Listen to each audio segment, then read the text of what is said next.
যা তুমি সত্যিই চাও সেই চাওয়া তোমাকে খুঁজে নেবে একদিন। আজকের গল্পটা ঠিক তেমনটাই। প্রত্যেকের জীবনেই তার ইচ্ছে পূরণের দিনগুলো খুবই স্পেশাল হয়। আর আমি আজ শেয়ার করব আমার জীবনের ইচ্ছে পূরণের 4টি দিন ঠিক কেমন ছিল। এইটুকু ভিডিও দেখে অনেকেই বুঝতে পেরেছো, বিশেষ করে মেকআপ আর্টিস্টরা তো খুব ভালো করেই রিলেট করতে পেরেছো আজকের গল্পটা ঠিক কেমন। অবশ্যই কাজ তো করি, ভুলগুলো একদম দেখিয়ে দেবেন। একদম একদম ডেফিনেটলি একদম শিখবে। যে সমস্ত ব্যক্তিত্বগুলিকে, সর্বোপরি তাদের কাজগুলোকে আমরা মনে প্রাণে যখন খুব পরিমাণে পছন্দ করি, সে সমস্ত ব্যক্তিত্ব বা কাজগুলিকে চোখের সামনে থেকে দেখার অনুভূতিটা একদমই আলাদা। শুধুমাত্র দেখাই নয়, তারা যখন তাদের সবটুকু দিয়ে আমাদেরকে ভরিয়ে দেয়, তখন মনে হয় এই গুটি গুটি পায়ে ঠিক একদিন নিজের লক্ষ্যে পৌঁছাবো।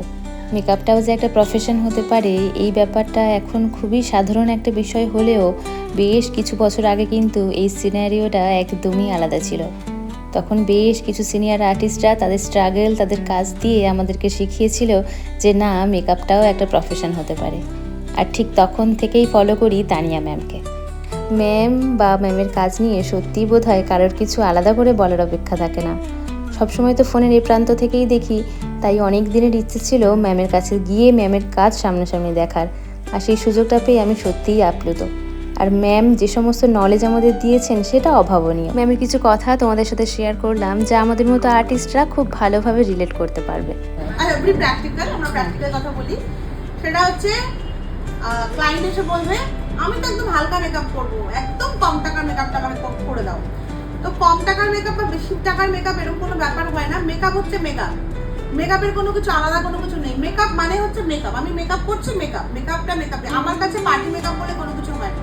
আমার কাছে মেকআপ আমি ধরবো মানে মেকআপের একটাই প্রাইস। মেকআপ করা মানে মেকআপের আমার আর্টিস্টিক চার্জ আমি নেব। আমি যেটা জানি, আমার ট্যালেন্ট, আমার কাজ, আমার পরিশ্রম, আমার প্রোডাক্ট সবটা মিলিয়ে যেটা আমার মনে হয় আমার স্কিলের সাথে মানানসই, সবাইকে সেটা বুঝতে হবে। তোমার কত বছরের এক্সপিরিয়েন্স, তোমার স্কিল কি। তো একটাই মেকআপের চার্জ। তুমি নর্মাল সাজো, হেভি সাজো, তুমি সাজছো তোমার টেস্টে। যে আমার কাছে সাজতে আসছে তারও একটা টেস্ট আছে, সবার আলাদা আলাদা টেস্ট। কারোর লাল পছন্দ, কারোর ব্ল্যাক পছন্দ, কারোর হোয়াইট পছন্দ। যে যার পছন্দ মতন তার অ্যাক্সেসরিজ দিয়ে আমার কাছে তার মেক ওভার করতে আসবে। মেক ওভার মানে কি, তাকে আমি সাজিয়ে তুলবো একটা নতুন রূপে। সেখানে মেকআপ থাকবে, একটা তার সঙ্গে মানুষের হেয়ারস্টাইল থাকবে, সে যা আউটফিট অ্যাক্সেসরিজ দিয়ে এসছে সেগুলোকে সেট করতে হবে। এভরিথিং এটা মিলিয়ে আমি একটা মেক ওভার করে তাকে দেবো, একটা প্রেজেন্টেবল লুক তাকে আমি প্রোভাইড করবো, যা তার দিনটাকে চাঞ্চাল লাগাবে, তাকে সুন্দর, তাকে ওই দিনের শো স্টপার বানাবে তার দিন ওটা। তো এই যে পুরো মেথডটা আমার কাছে, পুরো ব্যাপারটা আমার কাছে তারা সে সার্ভিস দিতে এসছে, আমি আমার পারিশ্রমিক তার থেকে নেব। সেখানে কি হালকা মেকআপ, কি হেভি মেকআপ, এগুলো কোনো ম্যাটার করছে না। 4 দিনের ক্লাসের এটা ছিল 3য় দিন, মানে 3rd লুক। আগের 2টো লুক তো শেয়ার করেইছি। ম্যামের কাজ নিয়ে আলাদা করে আর কিছুই বলার নেই, সামনাসামনি দেখে চোখ মন দুটোই জুড়িয়ে গেছে। এটা ছিল ছোট্ট করে সেলিব্রেশন আর সার্টিফিকেট ডিস্ট্রিবিউশনের দিন, আর তারপরের দিনই ছিল প্র্যাকটিসের দিন। আর আমার মডেলকে তো তোমরা সবাই চেনো। বোনের বরাবরের অভিযোগ আমি ওকে সাজিয়ে দিই না, আর সেই সুযোগটা সেদিন পেয়েছিলাম। খুব সুন্দর সাজিয়েছো, পরিষ্কার, ক্লিন, সফট।